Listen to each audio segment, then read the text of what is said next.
Hello दोस्तों, स्वागत है आपका अपने ही YouTube channel B English champion में। आज हम रीड करने वाले हैं एक शॉर्ट और मोरल स्टोरी, जो कि काफ़ी बेहतरीन स्टोरी है, काफ़ी प्यारी स्टोरी है, पढ़कर आपको काफ़ी मज़ा आएगा।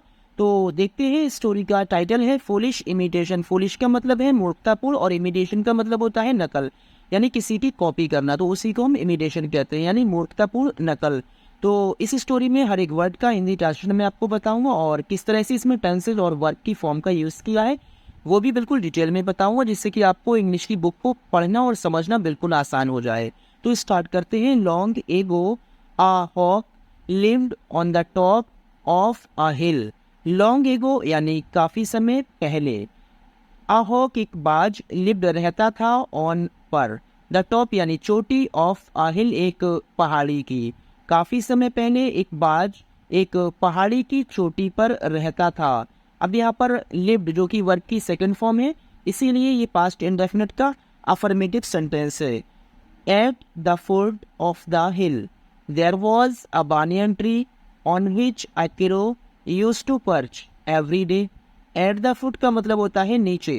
एट द फुट नीचे। एट एक प्रेपोजिशन है जो कि स्थान के लिए यूज किया जाता है इसका। एट द फुट यानी नीचे, ऑफ द हिल पहाड़ी के, देयर वॉज यानी था।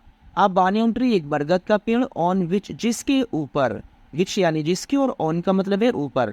अकिरो एक कौवा, और यूज टू पर्च बैठा करता था। तो यूज टू के बाद वर्ब की फर्स्ट फॉर्म का यूज जब किया जाता है तो इससे पास्ट की हैबिट को दिखाया जाता है।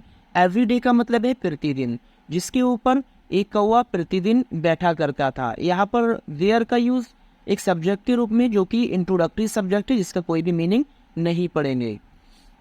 The crow was very foolish. The crow यानी कौवा, वॉज था, वेरी बहुत, और फुलिश का मतलब होता है मूर्ख। कौवा बहुत मूर्ख था। यहाँ पर वॉज का यूज है, ये सिंपल पास्ट का सेंटेंस है, क्योंकि इसके बाद कोई एक्शन वर्ब नहीं है। तो जब वॉज वर्ब के बाद कोई एक्शन वर्ब नहीं होती है, वो सिंपल पास्ट का सेंटेंस होता है। वेरी फुलिश बहुत मूर्ख, ये कॉम्प्लीमेंट है जो कि एडजेक्टिव कॉम्प्लीमेंट कहलाएगा। He would imitate everyone. He यानी वह, वुड इमिटेट नकल करता था, और एवरीवन कहते हैं हर किसी की।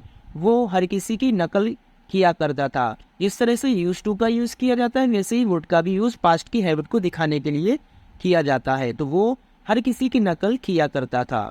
आगे देखते हैं। The hawk atop the hill would fly down every day in search of food. The hawk यानी बाज, अटॉप यानी ऊपर, द हिल पहाड़ी के, वुड फ्लाई उड़ा करता था, डाउन यानी नीचे, यानी उड़कर नीचे आया करता था, एवरी डे प्रतिदिन यानी हर दिन, इन सर्च तलाश में, ऑफ फूड खाने की, बाज खाने की तलाश में हर दिन उड़कर नीचे आया करता था। The crow watched the hawk circling in the air for long hours and swooping down when he saw his prey. The crow यानी कौवा, वॉच देखता था, द हॉक बाज को, और सर्कलिंग का मतलब है चक्कर लगाते हुए, इन द एयर हवा में, फॉर तक, लॉन्ग आवर्स यानी लंबे समय। कौवा काफ़ी लंबे समय तक हवा में बाज को चक्कर लगाते हुए देखता था। यहाँ पर वॉच्ड यानी वर्ब की सेकंड फॉर्म है, जो कि पास्ट इंडेफिनिट का सेंटेंस है। एंड स्टूपिंग डाउन का मतलब है नीचे झपटते हुए, एकदम नीचे आते हुए। वेन जब, हिज यानी वह, सॉ देखता था, हिज प्रे अपना शिकार, और जब वो अपना शिकार देखता था तो वो एकदम तेजी से नीचे झपट कर नीचे आया करता था। द हॉक बाज गिफ्टेड विद आईज यानी उसकी ऐसी आंखें थी। गिफ्टेड विद आईज यानी ऐसी आंखें गॉड ने उसको दी थी। दैट यानी जो, यहाँ पर दैट एक रिलेटिव प्रोनाउन है जो कि आंखों के लिए बोला गया है। जो कुड सी देख सकती थी, लॉन्ग डिस्टेंसेस यानी लंबी दूरी को, उसकी यानी बाज की ऐसी आंखें थी जो काफ़ी लंबी दूरी तक देख सकती थी। वुड स्पॉट यानी झपटता था इस पर अपने शिकार पर। फ्रॉम द हिल यानी पहाड़ी की, टॉप यानी चोटी से, पहाड़ी की चोटी से अपने शिकार पर वो झपटता था। एंड देन और तब, फ्लाई डाउन नीचे उड़ता था, टू पाउंस झपटने के लिए, अपॉन यानी ऊपर, और द प्रे का मतलब होता है शिकार, और अपने शिकार के ऊपर झपटने के लिए एकदम नीचे उड़कर आया करता था। तो आगे देखते हैं। The crow watched the hawk, thinking, if the hawk can do that, I too can. The crow कौवा watched देखता था the hawk बाज को, और thinking यानी सोचते हुए, ये सोचते हुए वो बाज को देखता था। ये भी वर्ब की सेकंड फॉर्म है, पास्ट इंडेफिनिट टेंस का सेंटेंस है। इफ यानी अगर, द हॉक कैन डू कर सकता है, दैट ऐसा, कि अगर बाज ऐसा कर सकता है, आई यानी मैं, और टू का मतलब होता है भी, कैन कर सकता हूँ तो मैं भी कर सकता हूँ। कैन एक मॉडल वर्ब है, और जो हम कुड का भी आगे यूज़ पढ़ रहे थे, पीछे हमने पढ़ा था, वो कैन की ही पास्ट फॉर्म होती है। What does he think, what यानी क्या, डज ही वह, थिंक सोचता है, वो क्या सोचता है। इसमें डज का यूज़ किया है, जो कि प्रेजेंट इंडेफिनिट का एक इंटेरोगेटिव सेंटेंस है। वन डे यानी एक दिन, आई विल शो मैं दिखाऊंगा, द हॉक बाज को, दैट यानी कि, आई मिस मैं कैन डू कर सकता हूँ, द सेम थिंग बिल्कुल ऐसा ही। तो उसने क्या कहा, एक दिन मैं बाज को ये दिखाऊंगा कि मैं ऐसा ही कर सकता हूँ। द सेम थिंग का मतलब होता है बिल्कुल वैसा ही जैसा बाज कर रहा था। यहाँ पर विल के बाद वर्ब की फर्स्ट फॉर्म है, ये फ्यूचर इंडेफिनिट का अफर्मेटिव सेंटेंस है। आगे देखते हैं। A few days later, as the hawk was circling in the air, the crow decided to do the same. A few यानी कुछ, और days यानी दिनों के, later का मतलब होता है बाद में, कुछ दिनों के बाद में। As जिस समय the hawk यानी बाज was circling चक्कर लगा रहा था। यहाँ पर was के साथ वर्ब की ing फॉर्म का यूज है, ये पास्ट कॉन्टिन्यूस का सेंटेंस है। इन द एयर हवा में, कुछ दिनों के बाद जिस समय बाज हवा में चक्कर लगा रहा था, द क्रो यानी कौआ, डिसाइडेड फैसला किया, टू डू करने का, द सेम यानी वैसा ही, तो कौवे ने भी वैसा ही करने का फैसला किया। सडनली अचानक से, अ बेबी रैबिट यानी खरगोश का बच्चा, केम आउट बाहर आया, ऑफ द बुशिस का मतलब होता है झाड़ियों के। तो अचानक से, सडनली जो है इसका मतलब है अचानक से, एक खरगोश का बच्चा केम आउट बाहर को आया, ये कम की सेकंड फॉर्म है, ऑफ द बुशिस यानी झाड़ियों के बाहर एक खरगोश का बच्चा अचानक से बाहर आया। The hawk saw it and the crow too saw the rabbit. The hawk यानी बाज ने, सॉ यानी देखा, ये सी की सेकंड फॉर्म है, इट यानी उसको। यहाँ पर जो इट है ये खरगोश के बच्चे के लिए यूज किया है। तो बाज ने उसको देखा, एंड द क्रो और कौवे ने, टू मिस भी, सॉ यानी देखा, द रैबिट यानी खरगोश को, और कौवे ने भी खरगोश को देखा। Before the crow could move, the hawk swooped down, caught hold of the rabbit in his strong, sharp talons and flew away.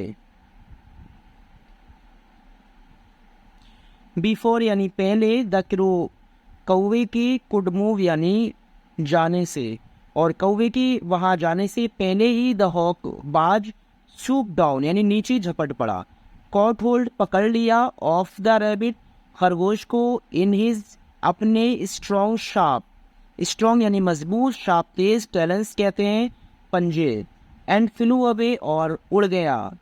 कौवे की जाने से पहले ही बाज नीचे झपटा, सूप डाउन यानी नीचे झपटा, और खरगोश को अपने मजबूत तेज पंजों में पकड़ लिया, एंड फ्लू अवे और उड़ गया। ये जो पूरा सेंटेंस है ये पास्ट इंडेफिनिट में है, क्योंकि इसमें वर्ब की सेकंड फॉर्म का यूज है। कॉट होल्ड पकड़ लिया, ये भी सेकंड फॉर्म है, फ्लू अवे ये भी सेकंड फॉर्म है। आगे देखते हैं। सूश, ये उसकी गति के लिए बोला गया, स्पीड से जब वो उतर गया है। वॉज यानी था, और सब कुछ, द क्रो कौवे ने, हर्ड सुना, जो सब कुछ था वो कौवे ने ये सुना। एज जैसे ही, द हॉक यानी बाज, डिसअपियर्ड गायब हो गया, इन द स्काई आसमान में, और जैसे ही बाज आसमान में गायब हो गया, विद यानी साथ, इस पर अपने शिकार के, यानी अपने शिकार को लेकर वो आसमान में बिल्कुल गायब हो गया। That is no great skill, thought the किरो एंग्रीली। दैट यानी वो, इज है, नो कोई नहीं, ग्रेट स्किल का मतलब है एक बड़ी कुशलता, ये कोई बड़ी कुशलता नहीं है, जिसको हम क्षमता भी कह सकते हैं। थॉट सोचा, द क्रो कौवे ने, एंग्री यानी गुस्से से कौवे ने सोचा, ये कोई बड़ी कुशलता नहीं है। नेक्स्ट मोमेंट ही spotted a big fat mouse coming out of a hole. Next moment यानी अगले ही पल, ही उसने स्पॉटेड यानी देखा अ बिग एक बड़े से फैट माउस मोटे चूहे को कमिंग आउट बाहर आते हुए ऑफ अ होल एक बिल से, और अगले ही पल उसने एक बिल के बाहर आते हुए एक बड़े से मोटे चूहे को देखा। स्पॉटेड यानी देखा, तो ये भी वर्ब की सेकंड फॉर्म है। Without wasting time the crow scoop down, without यानी बिना, वेस्टिंग टाइम समय को बर्बाद किए, द क्रो कौवा सूप डाउन यानी नीचे उड़कर गया, यानी झपटता हुआ बिल्कुल एकदम गया। तो बिना समय को बर्बाद किए कौवा झपट कर नीचे पहुंचा, लाइट तरह द हॉक यानी बाज की, जिस तरह से बाज झपटा था।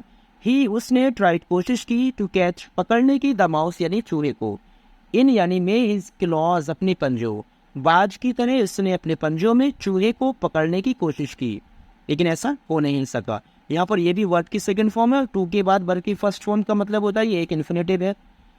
आगे देखते हैं। बट लेकिन द माउस चूहे ने यानी देखा द क्रो कौवे को एंड मूव्ड अवे और चला गया। लेकिन चूहे ने कौवे को देख लिया और चला गया। द क्रो कौवा क्रैश्ड टकरा गया अगेंस्ट द हिल यानी पहाड़ी से जाकर, और कौवा पहाड़ी से जाकर टकरा गया। क्रैश का मतलब होता है टकरा गया। ये उसकी आवाज़ है, यानी टकराने के बाद उसकी ऐसे ही आवाज़ निकली। क्राइड यानी चीखा, द क्रो कौवा इन पेन यानी तकलीफ में कौवा चीखा। Just then the hawk came flying down, just then उसी वक्त द हॉक बाज केम आया फ्लाइंग डाउन नीचे उड़कर, और उसी वक्त बाज नीचे उड़कर आया। आई होप मुझे उम्मीद है, नाओमी सब यू नो तुम जानते हो, इट ये है नॉट ईजी आसान नहीं टू हंट शिकार करना। मुझे उम्मीद है अब तुम जान गए हो कि ये शिकार करना आसान नहीं है। And it is not easy और ये आसान नहीं है टू इमिटेट नकल करना इधर यानी भी, और किसी की नकल करना भी आसान नहीं है। सेड द हॉक बाज ने कहा एंड फ्लू अवे और उड़ गया, यानी वो नीचे उड़कर सिर्फ इसलिए आया था ये बताने कौवे को कि शिकार करना आसान नहीं है और किसी की इमिटेट यानी नकल करना भी आसान नहीं है। तो इस चैप्टर से हमें क्या सीखने को मिलता है? देयर आफ्टर यानी इसके बाद, द क्रो कौवे ने नेवर कभी नहीं इमिटेटेड यानी नकल की एनीवन किसी की भी इन इट्स लाइफ अपने जीवन में, और इसके बाद कौवे ने अपने जीवन में कभी भी किसी की नकल नहीं की। इट यानी वह लिव्ड रहता था हैप्पीली खुशी से, विद साथ में द गॉड गिवन एबिलिटीज यानी जो ईश्वर ने उसको योग्यताएं दी हैं उन योग्यताओं के साथ वो खुशी से रहता था। तो इसीलिए गाइस हमें कभी भी किसी की नकल नहीं करनी चाहिए, जो भी गॉड ने हमें दिया है उसी के साथ हमें अपने काम को अंजाम देना चाहिए। Thanks for watching the video.